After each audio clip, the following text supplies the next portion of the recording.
Hello! Welcome to our 200 episode check-in video. We did one of these last year at the suggestion of Prodigon, I believe. And it was actually the 22nd of October 2016, and we're on like the... what is it? 20th. The 20th, so yeah, it ended up being pretty... almost exactly a year. Now on 206 episodes, so it's pretty much taken a year to get 100 episodes done. So I'll be done with this in about 8 years. Anyway, enough about that. We're here to talk about our top list. We're both going to do a top 10. No, you're doing a top 5. Because Connie couldn't remember most of the films that she saw. Well, and didn't have enough that she felt strongly enough to do a top 10. I think we did a top 15 last year. And also, if you haven't seen the previous video... I have 15. Okay. Well, but anyway. not in order. Oh, so you haven't ordered the list? I have at least... well, I have up to 9 or 10. Have you ordered them, though? Put them in order? Ish, okay. Alright, well... pretty rushed. Yeah, well... And also, these are films that we had seen for the first time.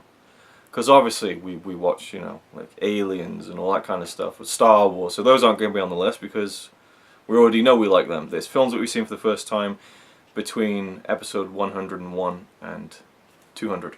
That explains why there are so few. Yes, and obviously I've seen all of them, Connie hasn't. And to give you a little bit of a an example, in the first 100 episodes of the Epic Film Challenge 2, Connie saw 41. And you know, did the videos for. And in the past 100 episodes from now, she saw 30. So I thought it would be a little bit more. Like, it felt like you watched a lot more in the first 100. But it's pretty much the same, bar about 10 films. In the first 100, I think we filtered out like stuff that I really wanted to watch. And then later on, there's kind of been stuff that... you're not that interested in. Yeah, and we've kind of come to... and rightfully so. Right. Because there is stuff that you tried to make me watch, and I'm just like...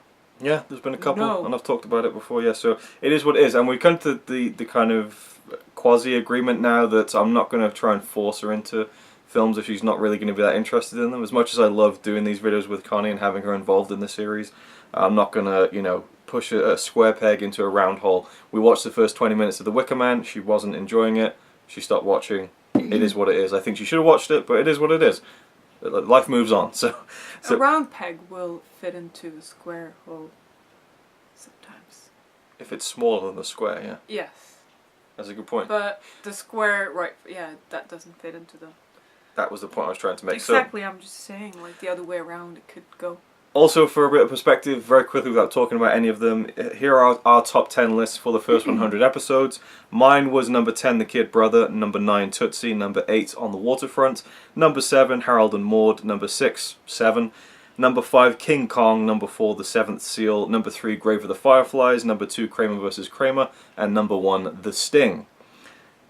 What? Oh, that was the first one! Yes. I'm like, why none of that was on my list? I did clearly say, here's our top 10 list. I was thinking about the square and the round. I threw you with that reference, didn't I? You'd never heard it before. Okay, alright. Nope. Okay, what about a triangle? Similar shapes. Well, it's like forcing a hexagon into a... Right, okay. It depends on the size, though. I mean, it's the expression! I mean, this square fits into the... Exactly, that's amazing. Connie's top 10 for the first 100 episodes of films she hadn't seen for the first time were number 10, King Kong, number 9, The Great Dictator, which we then realised wasn't in the book, number 8, Heat, number 7, 2001 A Space Odyssey, which I distinctly remember her saying, I hated the beginning, I hated the ending, but I love the middle. And sometimes a film is still good if you like some of it. Number 6, Rope, number 5, 7, number 4, The Kid Brother, number 3, The Sting, number 2, Kramer vs. Kramer, and number 1, Rear Window. Good number 1 choice. So, and we don't know each other's lists either. Right, my 10 is Manhunter, the first film to feature Hannibal Lecter. Just loved it. And I also listened to the soundtrack on repeat for a full month as I wrote the end of my novel. So it's always gonna stick with me, that soundtrack and the film. I just thought it was fantastic. It really surprised me. I was expecting something more 80s and kind of but it was fantastic. As I said, mine is kind of rushed. Yeah. But so I'm not completely sure, but I think it's my 10 is Modern Times. Okay. Yeah. Chaplin. That's the one with that's the one with the song, isn't it? That you like. The Smile, right?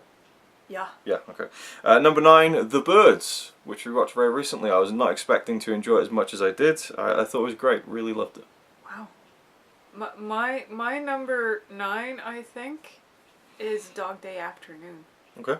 I'm glad it made the top 10 at least. I remember you didn't enjoy it as much as I thought you would, and I was kind of a little bit disappointed. But no, but it's well, I think it's number 9. yeah.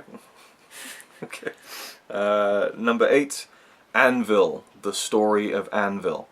It's basically like This Is Spinal Tap in real life. It's incredible. Just one of the best documentaries I've seen. Which one did you say? It's called Anvil, the story of Anvil. It's about a metal band who just have fallen on hard times and popularity, and it's so good. It is so funny. So it's everything. It's great. Loved it. 8, Manhunter. Cool. Okay, made your list.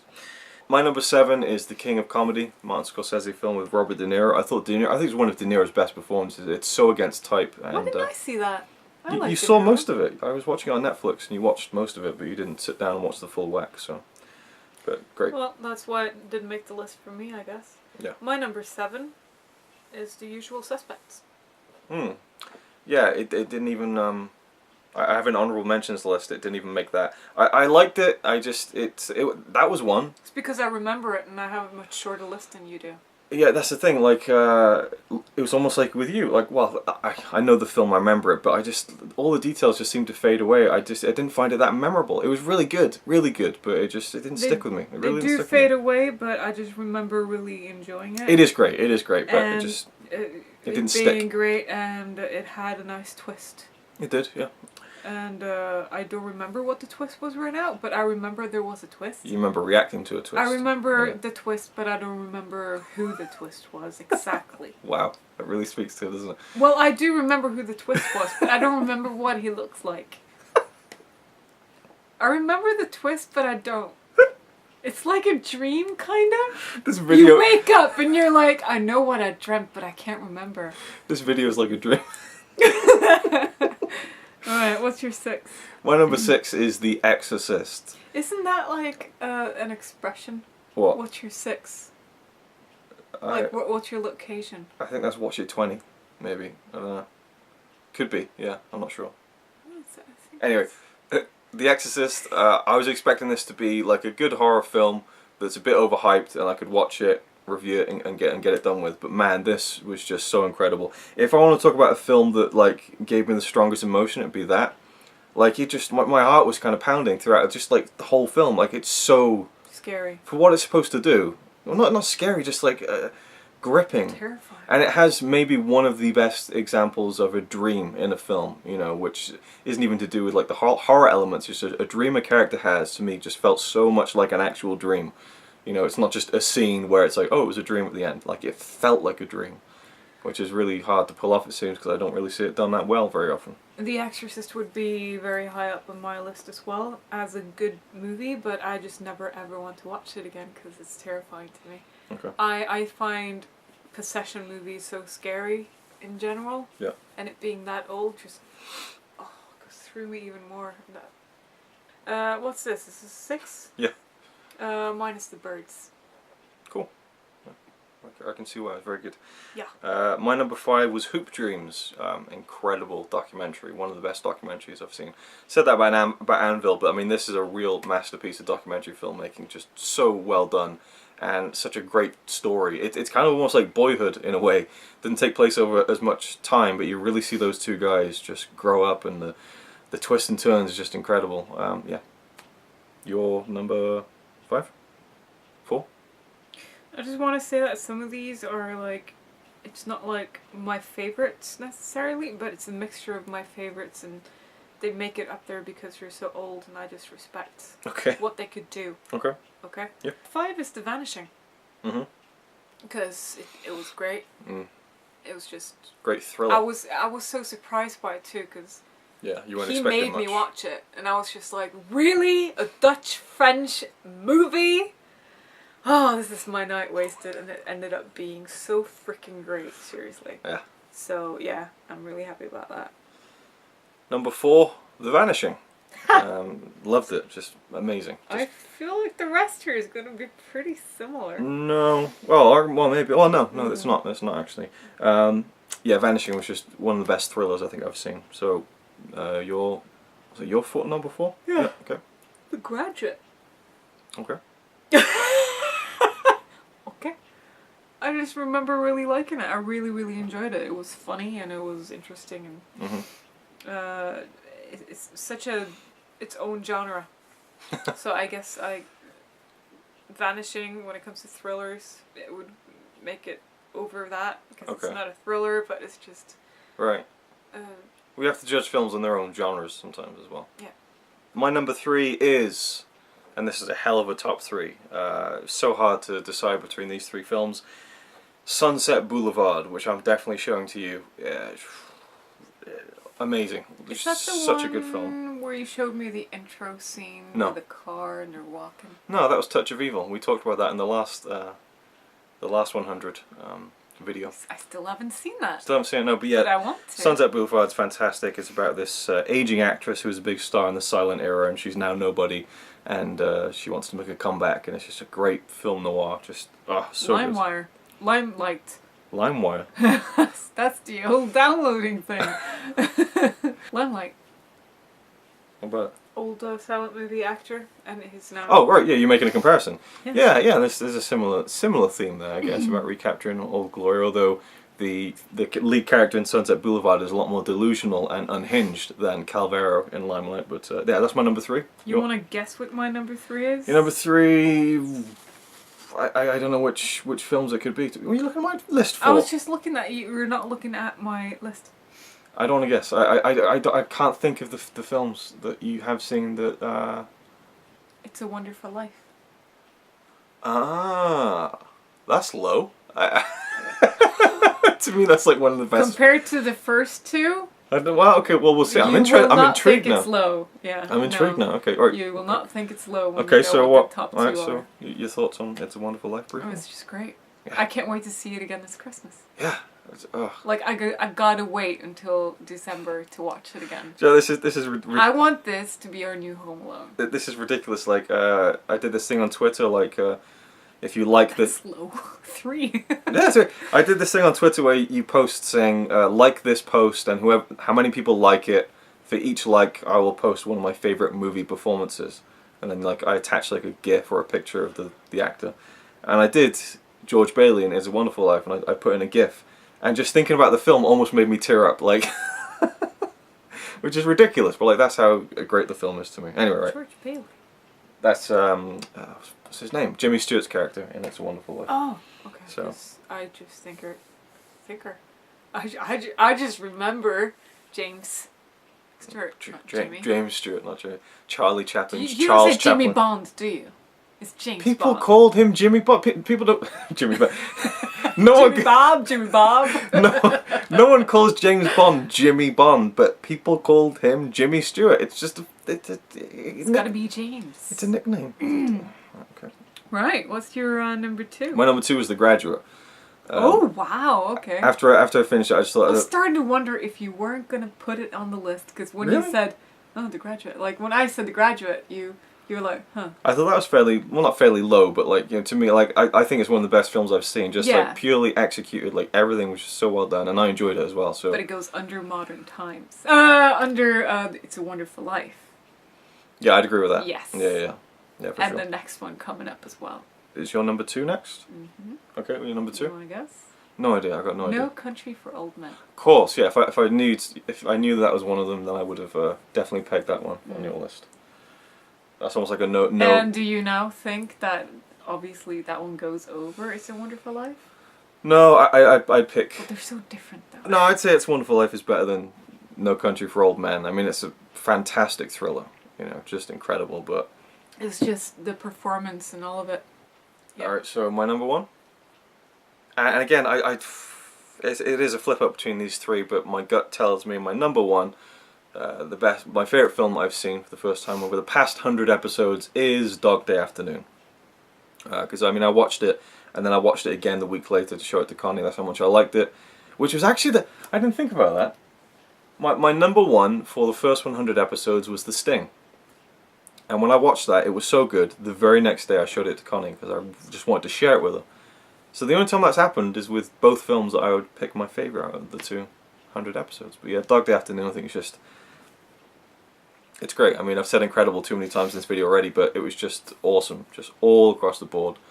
Just wouldn't have expected a film about two guys in a bank for 2 hours to be as incredible as it was. I said it again, incredible. So there you go. That's my favourite. What is your number one? Are you sure you don't want to guess? It's got to be The Deer Hunter. Has to be. Oh, there you go. I just remembered what films... What is the list? I was thinking, what did we watch in the marathon that was from the book, and I remember it was The Deer Hunter. And I watched it for the first time, and that's why it didn't make your list, because you'd already seen it. Yeah. Right? Yeah. It would definitely be like top three. Yeah. And so now, obviously, you understand my top three, right? Sure, yeah. I would still put It's a Wonderful Life above it, but I mean, it has a lot of power to it, The Deer Hunter. But do you want to say why you picked it as your number one, and then we can... it's just great.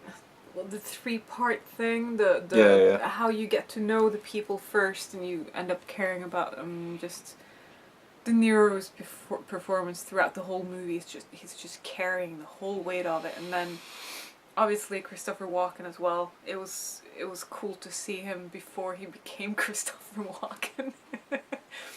Talking normally and stuff like that. It was just so great. Yeah. It's talking normally. Well, I get it, I understand. Yeah. How could it not be top? Fair enough. So there we go. Honourable mentions. I have a load. I'll just burn through them before you do yours. Like literally there's a lot. But how can you burn through anything? Like this. My honourable mentions are Bride of Frankenstein, The Vampires, Kes, Network, Run Lola Run, Napoleon. Great, but I'm not going to watch it again and again. How Green Was My Valley, In a Lonely Place, The Big Chill, Fast Times at Ridgemont High, It Happened One Night, The 400 Blows, The Conversation, The Lady from Shanghai, Chungking Express, American Graffiti, The Gleaners and I, Unforgiven, The Big Heat, Fires Were Started, The Adventures of Robin Hood, Vampire, The Double Life of Veronique, Dinah and the Bird with the Crystal Plumage, just to name a few. Those are all kind of on the maybe list, but yeah. Mine are Diner, The Spinal Tap. This is Spinal Tap, yeah. That's what I meant. Metropolis, yeah. 7 Chances, and The Gold Rush. And the rest I just don't remember enough of to even mention. And you know, it is difficult because you're dealing with 30 films, I'm dealing with 100, you know. And while there were a lot that I didn't like, there was a lot that I did like. So, and then there's also the films that we've already seen before, you know. So, yeah. I mean, I would maybe assume that Blade Runner might crack your top 10. But, you know, seen it before. So, yeah. Right, okay, so there we go. Of course it would probably be in the top 5. We don't know how many you'll join me for over the next 94 episodes, but maybe we'll check in again and see what the opinion is on films that we liked that we saw for the first time. I will endeavour to keep trying to get you to watch them, but I'm not going to force the issue too much, so, yeah. Anything else you want to add about these videos or anything as we check in? Yeah. On this milestone? No? Okay. Well, there you go. Perfect. A nice yawn. A nice little signature of the series. And I just want to say this, you know, because there's been a few comments over the past year or so. When Connie yawns in the video, it's not because she's so utterly bored. Maybe it is, actually. But, you know, I force her to do these videos, like, on the time where she wants to be relaxing. From when she's been working or doing schoolwork in some instances and stuff. So she's going to be tired. And it's usually like after 11 or something. Yeah, it's usually late as well. So like I usually go to bed around this time. Yeah. But it's not really about that. It's a trigger. It's not about me. I do enjoy doing the videos. Right. I don't do it out of boredom. Right. But nobody yawns out of boredom. They yawn because they need fucking oxygen. Right, that's a trope, isn't it? It's a trigger in the brain. Yeah. And why do you yawn when somebody else yawns? Because it's getting triggered. So something happens when we do these videos. My brain knows that I usually yawn, and so I think about yawning, and now you're thinking about yawning, and you want to yawn too, don't you? I had a comment saying that, you know, it literally, that you didn't add anything. And to me, you do add something, and I appreciate you doing these, and... I add yawning, man!